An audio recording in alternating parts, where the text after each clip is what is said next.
After months of exhausting work, my boss Robert stole my Super Bowl tickets, saying, "You should be grateful you have a job. That's the real reward here." I smiled and said I'd make sure he enjoyed the game.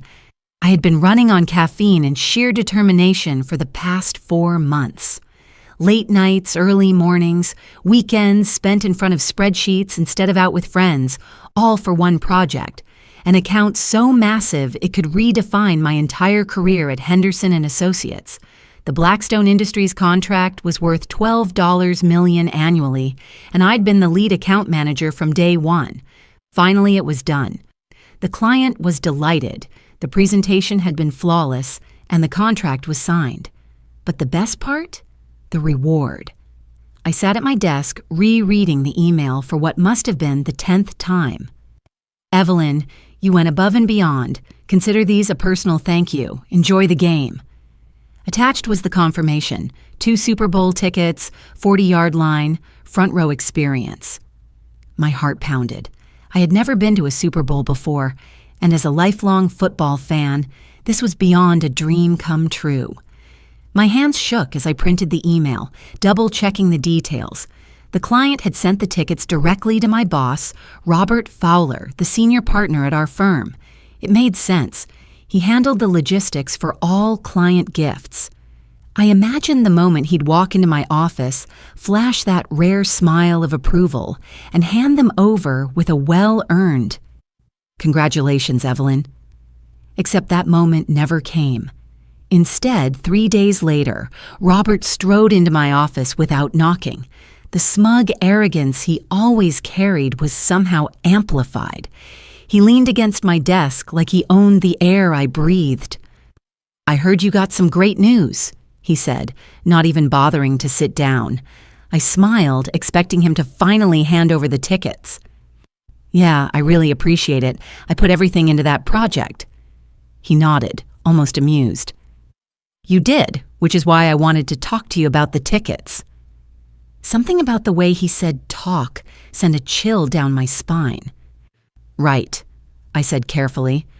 Robert exhaled like he was pretending to be the good guy in this conversation. "Here's the thing, Evelyn. Clients don't really understand corporate hierarchy. They don't always know how we operate. When they gave you those tickets, well, that was really more of a gift to the firm, not just to you." I felt my stomach tighten. "No," I said slowly, keeping my voice calm. "The email explicitly said they were a personal thank you to me." He waved that away like it was a minor detail.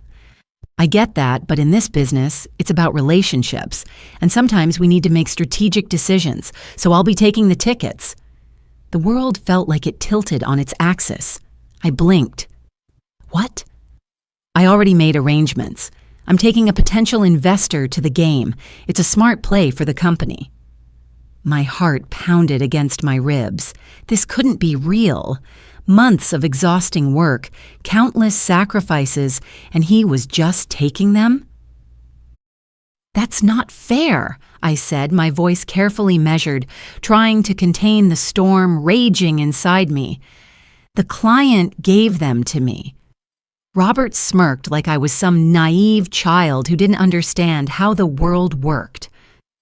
"You should be grateful you have a job," he said smoothly. "That's the real reward here." I swallowed hard, gripping the armrests of my chair. This wasn't just about football anymore. This was about principle, respect, a line that shouldn't be crossed. He patted my desk like I was some obedient pet. "I'm sure you understand, and hey, don't worry, you'll have plenty of other opportunities." I forced myself to breathe, to blink, to stay in control. Then I did something that surprised even me. I smiled. Not a real one. No, this was the kind of smile that had teeth hidden behind it. "Well," I said, voice perfectly smooth. "Enjoy the game." He grinned, satisfied, and strolled out like he'd just done me a favor. He had no idea how much fun Monday would be. The moment Robert walked out of my office, my fake smile dropped. My hands clenched into fists beneath my desk, my nails digging into my palms. He really thought he could get away with this.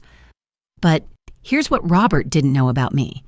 I didn't get to where I was by rolling over when people tried to walk on me. My MBA from Wharton hadn't been handed to me. I'd earned it while working full-time, graduating summa cum laude. My track record at Henderson and Associates wasn't luck. It was strategic thinking, meticulous planning, and knowing exactly how to leverage relationships. I'd built the Blackstone Industries relationship from nothing over 18 months. I'd learned their CEO's business philosophy, memorized their quarterly reports, and even studied their corporate culture to ensure perfect alignment. When their previous account manager at a competing firm screwed up an $8 million project, I was the one who swooped in with a presentation so thorough it made their board of directors applaud. More importantly, I had something Robert didn't: direct relationships with my clients. Not just professional courtesy, real trust built on results. Over the past 3 years, I'd managed accounts worth over $45 million in total revenue. My client retention rate was 97%, the highest in the firm. These weren't just numbers on a spreadsheet, they were relationships built on mutual respect and delivered promises. Robert, on the other hand, was a legacy hire. His father had been one of the founding partners, and Robert had coasted on that name, recognition, for 15 years. He was the kind of man who took credit for other people's work and blamed others when his own ventures failed. Just last year, he'd nearly lost the Hartwell account worth $3 million annually because he'd made promises he couldn't deliver on. I'd spent 2 weeks doing damage control, rebuilding trust, and ultimately saving the contract. Did I get credit? Of course not. But this time was different. This time, Robert had made a critical error. He'd stolen something that wasn't his from someone who actually understood how to play the game. I sat in silence for a moment, forcing my breathing to slow. I couldn't afford to react emotionally. If I wanted to get back at him, I had to be smart. And lucky for me, Robert had just handed me the perfect opportunity. I pulled up the original email from my client and read it again, my pulse quickening as I formed a plan. The key to taking Robert down wasn't confronting him directly. That would get me nowhere. No, the best way to do it was to let him destroy himself. I sent a quick text to my client. Hey, just wanted to say thanks again for thinking of me with those Super Bowl tickets. It turns out they were given to someone else at my firm. Hope to catch up soon. Less than a minute later, my phone buzzed. Are you kidding me? Who took them? I smirked. Oh, this was going to be good. I played dumb. Not sure, honestly. I just know I never got them. No big deal, though. No big deal? Those were meant for you. Let me handle this. Say nothing. Bingo. I leaned back in my chair, my heart still pounding, but for an entirely different reason now. This was no longer a battle between me and Robert. This was a battle between Robert and the client, and I already knew who would win. I spent the rest of the day quietly gathering intel. I knew Robert wouldn't be able to keep his ego in check. He'd have to brag to someone. Sure enough, around lunchtime, I overheard him in the break room. Yeah, 40-yard line seats, gonna be insane, taking a big fish with me, you know how it is. These kinds of deals are all about relationships. I stayed out of sight, biting back my laughter, the arrogance, the stupidity. What Robert didn't know was that our client, Marcus Blackstone, was notorious in the industry for his principles. He'd built his company from a $50,000 startup to a $1 billion enterprise based on one core philosophy: integrity above all else. He'd been known to drop million-dollar partnerships over ethical concerns. Just 2 years ago, he'd terminated a $15 million contract with a vendor because they'd been dishonest about their manufacturing processes. More importantly, Marcus valued loyalty. When he gave someone his trust, he expected it to be honored. The Super Bowl tickets weren't just a gift, they were a symbol of respect, a personal acknowledgement of work well done. By taking them, Robert hadn't just stolen tickets. He'd violated a relationship that I'd spent 18 months building. By the time Friday rolled around, the office was buzzing. Robert was leaving early, boarding a flight that afternoon to the Super Bowl city. He walked around like a king, smug and untouchable. I caught his eye in the hallway. Big plans this weekend? I asked. keeping my voice light. He smirked. "Oh, just making moves." "Enjoy the game," I said, and I meant it, because by the time he landed, the trap would already be in place. Saturday morning, I got an update from Marcus. "I've arranged a meeting for Monday. Just play along, trust me." I grinned. Oh, I trusted him. Sunday came and went, and with it, the Super Bowl.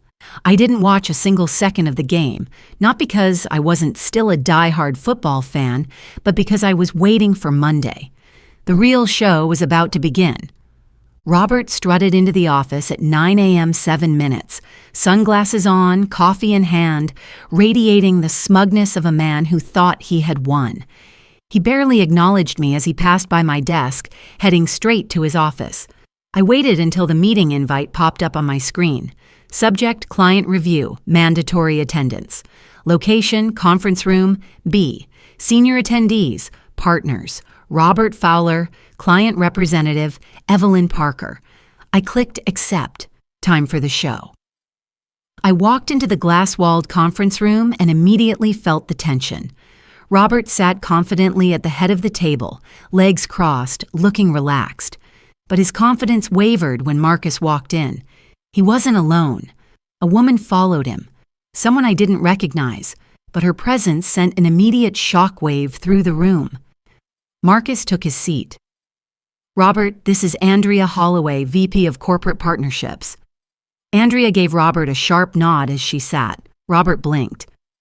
"Oh, of course. Andrea, nice to meet you." Marcus leaned forward, his smile polite but ice cold. "Before we get into today's agenda, I have a question. Evelyn, did you enjoy the game?" The room went silent. I tilted my head, feigning confusion. The game. The Super Bowl.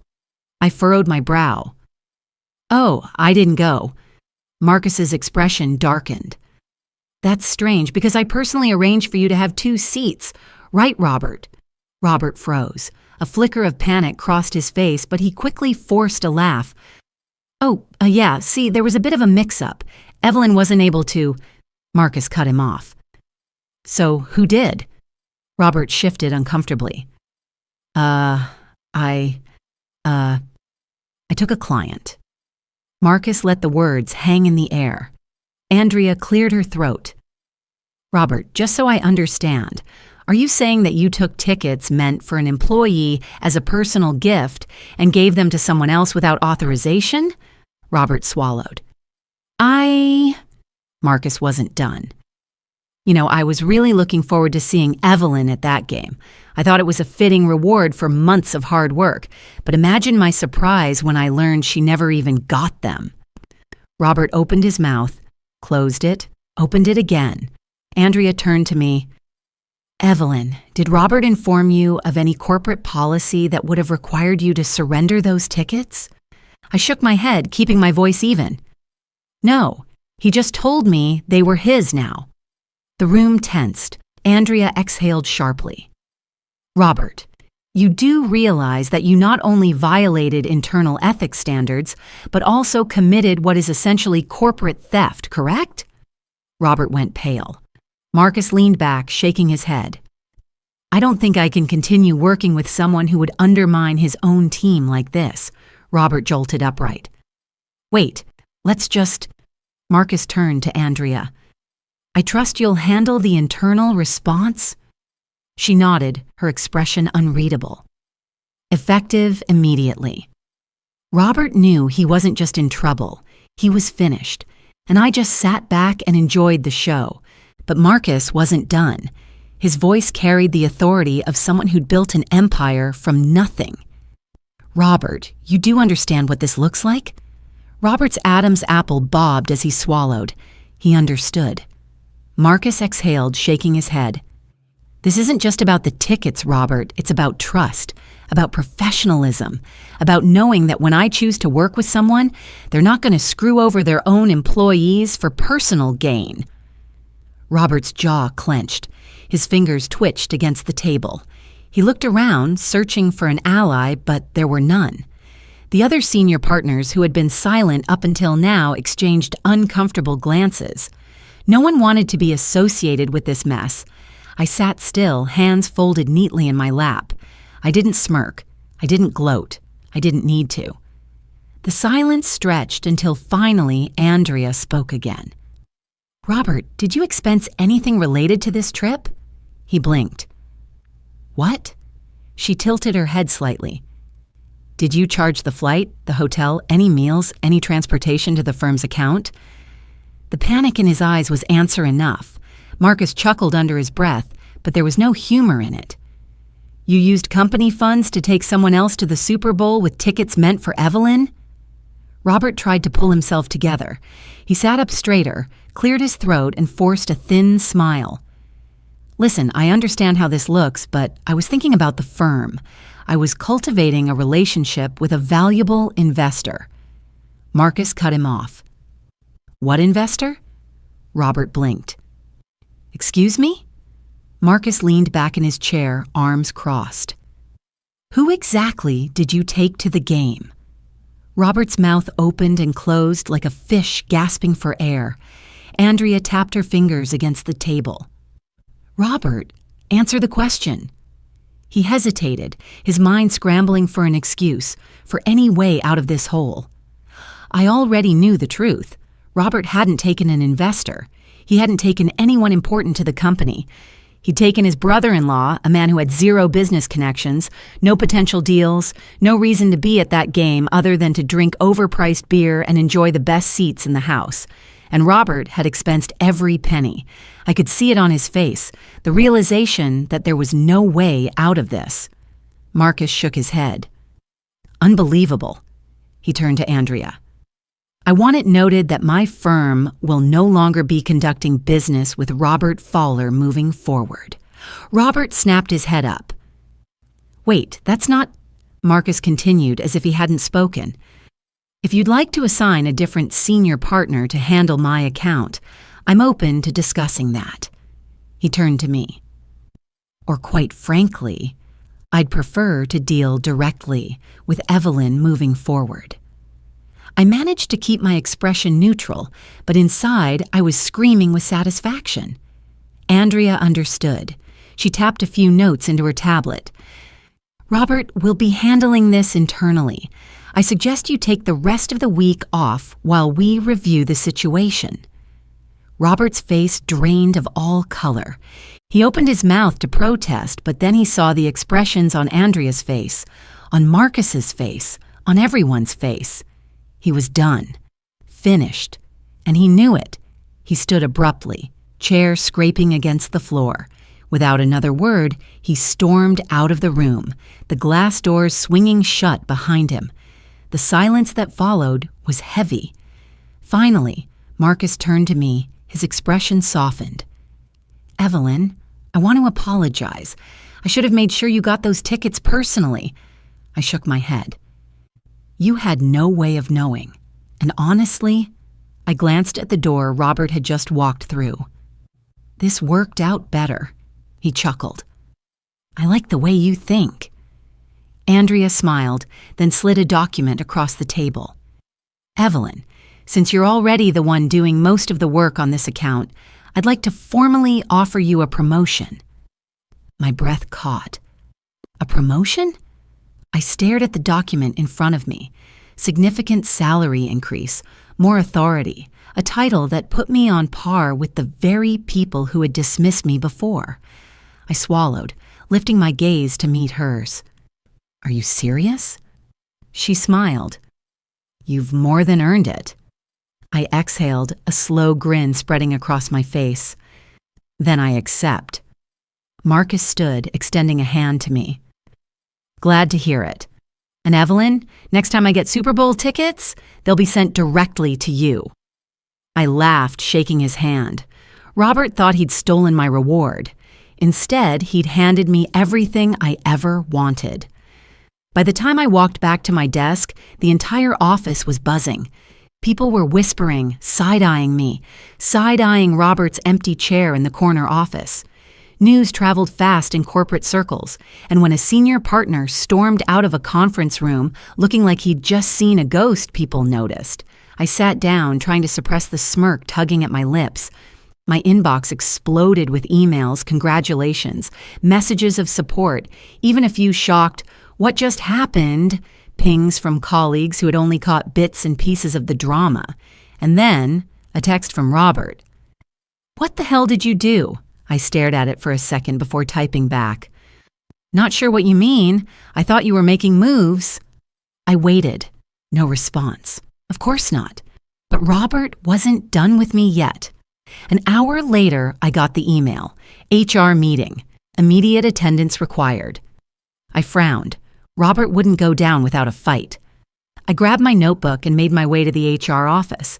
The receptionist barely made eye contact before gesturing toward the glass-walled room in the back.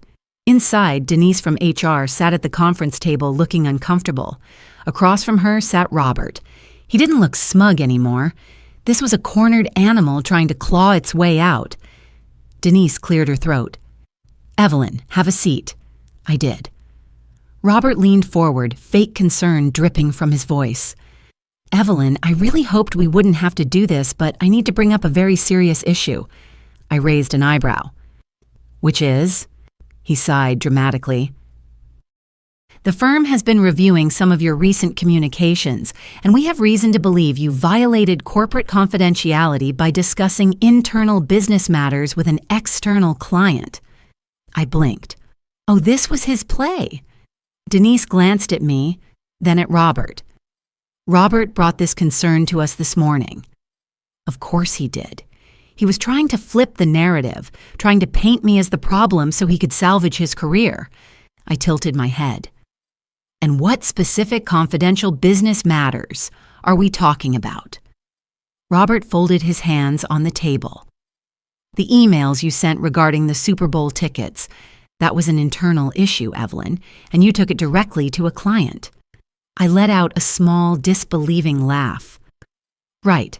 So you're saying that a gift meant for me personally, which was then stolen, is now considered an internal business matter?" Denise flinched at the word stolen. Robert's jaw twitched. "I wouldn't call it stolen," he said. I cut him off. "Really? Because the client did, in front of everyone." Silence. I leaned back. "This isn't about confidentiality. This is about you getting caught, and now you're throwing a tantrum because there were consequences." Denise let out a careful breath. "Robert, I understand your concern, but after reviewing the situation, I don't see any actual policy violation on Evelyn's part." His head snapped toward her. "Excuse me?" She glanced down at her notes.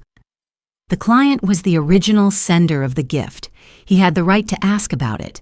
Evelyn did not disclose private company strategy, financials, or trade secrets, only the status of something that was personally hers." Robert's face darkened. "So that's it? You're just going to let her get away with—" Denise straightened in her chair. "Robert, let's be clear. You're the one under investigation, not Evelyn." The words hit him like a slap. He started, but Denise cut him off.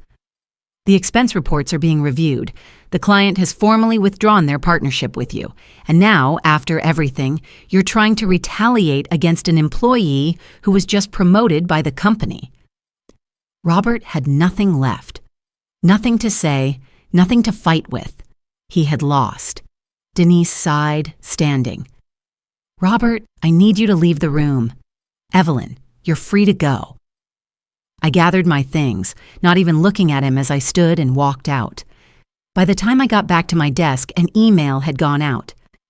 "Effective immediately. Robert Fowler is no longer with the firm. We wish him the best in his future endeavors." I read it twice just to be sure, and then, for the first time all day, I let myself smile. Robert was gone. I had won. But the best part? This wasn't just a victory for me. It was a warning to every other arrogant, entitled boss out there. Never underestimate the people you think are beneath you. They just might be the ones to bring you down. That evening, as I sat in my newly assigned corner office, Robert's former office, I reflected on what had just happened. Robert had spent years stealing credit, walking over people, taking what wasn't his, and in the end, he'd lost everything. I, on the other hand, had gained everything. The promotion came with a $45,000 salary increase, bringing me to $127,000 annually. I now supervised a team of 12 account managers and had direct authority over client relationships worth over $75 million. My business cards were already being reprinted with my new title, Senior Director of Client Relations. Marcus had also made good on his promise. The next day, I received a package, 2 tickets to next year's championship game sent directly to my office, along with a note. For someone who understands the value of integrity, looking forward to working with you for years to come. 6 months later, I learned that Robert had struggled to find another position.